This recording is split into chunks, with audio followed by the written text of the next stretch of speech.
আসসালামু আলাইকুম। সংবাদে আপনাদের সবাইকে স্বাগত। সংবাদ শিরোনাম। জামায়াত যাদের নিয়ে আন্দোলনে 24-এর নির্বাচনে তাদের ভূমিকা নিয়ে প্রশ্ন তুললেন সালাউদ্দিন আহমদ। রাষ্ট্র কোনো ছেলে খেলা নয়।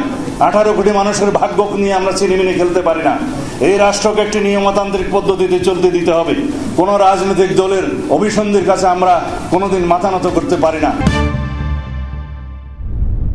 নতুন ইস্যু তৈরি করে বিভ্রান্তি ছড়ানোর চেষ্টা চলছে, মন্তব্য রিজভীর। ধর্মের ভিত্তিতে জাতিকে বিভাজিত করার পক্ষে নয় জামায়াত, জানালেন আমির ডক্টর শফিক। সাম্প্রদায়িক সম্প্রীতির অনন্য উদাহরণ বাংলাদেশ। জামায়াত ইসলামী যাদের নিয়ে আন্দোলন করছে ও বক্তব্য দিচ্ছে 24-এর নির্বাচনে তাদের ভূমিকা কি ছিল, এই প্রশ্ন তুলে সেটি প্রকাশের দাবি জানিয়েছেন বিএনপির স্থায়ী কমিটির সদস্য সালাউদ্দিন আহমদ। দুপুরে এনডিপির 37তম প্রতিষ্ঠাবার্ষিকী উপলক্ষে রাজধানীর ইঞ্জিনিয়ার্স ইনস্টিটিউটে এক আয়োজনে তিনি এই দাবি জানান। বলেন, পিআর সহ বিভিন্ন দাবিতে জামায়াত ও বিভিন্ন দলের কার্যক্রম গণতান্ত্রিক চর্চা, তবে জনগণের সিদ্ধান্ত নেবে কাদের ইশতেহার গ্রহণ করবে। রাজনীতিতে অস্থিরতা সৃষ্টি করতে পিআর নিয়ে যারা আন্দোলন করছে তারাই নির্বাচন বিলম্ব ও বানচালের অপচেষ্টা চালাচ্ছে বলেও মন্তব্য করেন সালাউদ্দিন আহমদ। জনগণকে বিভ্রান্ত করতে কোনো আন্দোলন করা সঠিক হবে না বলেও মত বিএনপির এই নেতার। এ সময় গাজা অভিমুখী নৌবহরে ইসরায়েলের হামলার নিন্দা ও প্রতিবাদের পাশাপাশি জাতিসংঘকে দায়িত্বশীল ভূমিকা পালনে আহ্বান জানান সালাউদ্দিন আহমদ। নেতা জনাব সালাউদ্দিন আহমেদ আমাদের বিশেষ অতিথি হিসেবে উপস্থিত আছেন। যারা আজকে পিআর করছে তাদের উদ্দেশ্যে শুধু বলি, যে কটা রাজনৈতিক দল নিয়ে আপনারা মাঠে এই সমস্ত বক্তব্য দিচ্ছেন তারা কারা এবং তাদের সাথে আপনারা যে আন্দোলন করছেন প্রকাশ করুন তাদের 2024 সালের 7 জানুয়ারিতে কি ভূমিকা ছিল। যারা বিগত 16 বছরে ফ্যাসিবাদী শাসনামলে বাতাস করেছে আওয়ামী লীগের সমস্ত কর্মকাণ্ডে, তারা আপনাদের আন্দোলনের শরীক হয় কিভাবে? তারা বাংলাদেশের মানুষ তাদের মুখোশ চিনে মুখোশ উন্মোচন করেছে। নতুন ইস্যু তৈরি করে জনগণের মাঝে বিভ্রান্তি ছড়ানোর চেষ্টা চলছে বলে অভিযোগ করে বিএনপির সিনিয়র যুগ্ম মহাসচিব রুহুল কবির রিজভী বলেন, ভ্রান্ত কথা বলে মিথ্যা পরিসংখ্যান দিয়ে জনগণকে বিভ্রান্ত করা যাবে না।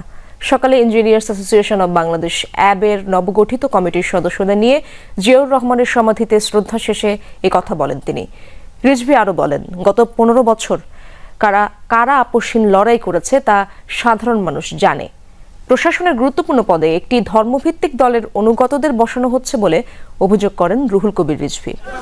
আরও বলেন, দল অনুগত প্রশাসন দিয়ে সুষ্ঠু নির্বাচন সম্ভব হবে না।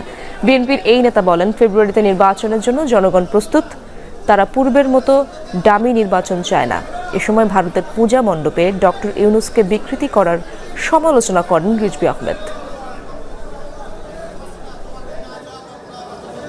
জনগণ তো ভোট দিতে প্রস্তুত, তো সুতরাং নতুন কোনো ইস্যু তৈরি করে জনমনকে এবং মানুষের চোখে বিভ্রান্ত করার যারা চেষ্টা করছেন তারাও জনগণের কাছে আজকে ধরা খেয়ে যাবেন। যারা 16 বছর আপসহীন লড়াই করেছে তারা জনগণ জানে। তাই ভ্রান্ত স্ট্যাটিস্টিক্স দিয়ে, ভ্রান্ত তথ্য দিয়ে জনমনকে বিভ্রান্ত করতে পারবেন না। অবজ্ঞা করবেন, জনগণ তার সঠিক রায় দিয়ে দেবে। ফেব্রুয়ারিতে নির্বাচন আয়োজন নিয়ে কোনো শঙ্কা নেই, এমন মন্তব্য করেছেন বিএনপি মহাসচিব মির্জা ফখরুল ইসলাম আলমগীর। জাতিসংঘ সাধারণ পরিষদের 80তম অধিবেশনে যোগদানের পাশাপাশি 2 সপ্তাহের যুক্তরাষ্ট্র সফর শেষে শুক্রবার রাত 11টায় দেশে ফেরেন বিএনপি মহাসচিব। শাহজালাল আন্তর্জাতিক বিমানবন্দরে সাংবাদিকদের জানান, সফল হয়েছে জাতীয় ঐক্য প্রদর্শনের এই সফর। গত 21 সেপ্টেম্বর জাতিসংঘের 80তম অধিবেশনে যোগ দিতে প্রধান উপদেষ্টার সফর সঙ্গী হন বিএনপির মহাসচিব মির্জা ফখরুল ইসলাম আলমগীর। প্রায় 2 সপ্তাহের সফর শেষে রাতে দেশে ফেরেন তিনি। এ সময় হযরত শাহজালাল আন্তর্জাতিক বিমানবন্দরে দলের মহাসচিবকে স্বাগত জানাতে ভিড় করেন বিএনপি ও অঙ্গ সংগঠনের নেতাকর্মীরা। জনাব মির্জা ফখরুল ইসলাম আলমগীরকে স্বাগতম জানানোর জন্য আভাস ভাইয়ের পক্ষ থেকে আমরা এখানে একত্রিত হয়েছে। অত্যন্ত পরিচ্ছন্ন রাজনীতিবিদ, যে গণতন্ত্রের বার্তা সারা বিশ্বের কাছে তুলে ধরেছেন এবং সেই সফর শেষ করে বাংলাদেশ থেকে আজকে উনি এখানে আসবেন। বিমানবন্দর থেকে বেরিয়ে বিএনপির মহাসচিব জানান, সফল হয়েছে বিশ্বমঞ্চে জাতীয় ঐক্য প্রদর্শনের এই সফর। মাননীয় প্রধান উপদেষ্টা তিনি জাতীয় ঐক্য প্রদর্শন করবার জন্য প্রধান কয়েকটি দলকে তিনি আমন্ত্রণ জানিয়েছিলেন। সেদিক থেকে এটা অবশ্যই একটা সফল হয়েছে। সমস্ত বিষয়গুলোই আমি মনে করি যে বাংলাদেশের জন্য অত্যন্ত ভালো হয়েছে, অ্যাজ এ হোল গণতন্ত্রের জন্য ভালো হয়েছে। নির্বাচন নিয়ে কোনো শঙ্কা নেই জানিয়ে মির্জা ফখরুল জানান, ফেব্রুয়ারিতে হচ্ছে ভোট গ্রহণ। নেতা জনাব তারেক রহমান সাহেব যেভাবে আমাদেরকে নির্দেশ দিয়েছেন সেইভাবে আমরা আমাদের নির্বাচনের জন্য প্রস্তুতি নেব এবং আজকে গণতন্ত্রের উত্তরণের এই বিষয়টাতে গোটা পৃথিবীর সমর্থন রয়েছে, বিশেষ করে গণতান্ত্রিক বিশ্বের সমর্থনটা এখানে সম্পূর্ণভাবে রয়েছে। এ সময় বিমানবন্দরে উপস্থিত নেতাকর্মীদের ভিড়ে বিরক্তি প্রকাশ করে দ্রুত বিমানবন্দর ত্যাগ করেন বিএনপির মহাসচিব মির্জা ফখরুল। ধর্মের ভিত্তিতে জাতিকে বিভাজিত করার পক্ষে নয় জামায়াতে ইসলামী, জানিয়েছেন দলটির আমির ডক্টর শফিকুর রহমান। সকালে আল ফালাহ মিলনায়তনে দাই ও ওয়ারেজ সম্মেলনে যোগ দেন তিনি। বলেন, বাংলাদেশ সাম্প্রদায়িক সম্প্রীতির অনন্য উদাহরণ। জামায়াত আমির বলেন, স্বাধীনতার পর একটি মানবিক সমাজ গঠন করতে পারেনি বাংলাদেশ, তাই জাতিকে পথ দেখাতে ওলামাদের আহ্বান জানান তিনি। একজন শিক্ষিত মানুষ জাতির যে ক্ষতি করতে পারে, হাজারো মানুষ মিলেও সেই ক্ষতি করতে পারে না বলে মন্তব্য করেন তিনি। নিজ জ্ঞানকে কোরআন হাদিসের আলোকে জাতির জন্য কাজে লাগানোর কথা তাগিদ দেন ডক্টর শফিক। বলেন, আল্লাহ ভীরু মানুষরা সমাজের নেতৃত্বে আসলে সমাজের শান্তি প্রতিষ্ঠা হবে।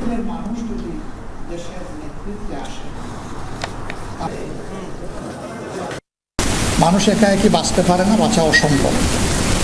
এই সমাজে চলতে গেলে পরস্পরের সহযোগিতা লাগবেই। প্রাত্যহিক জীবনে এটা একটি অনিবার্য, অপরিহার্য প্রয়োজন।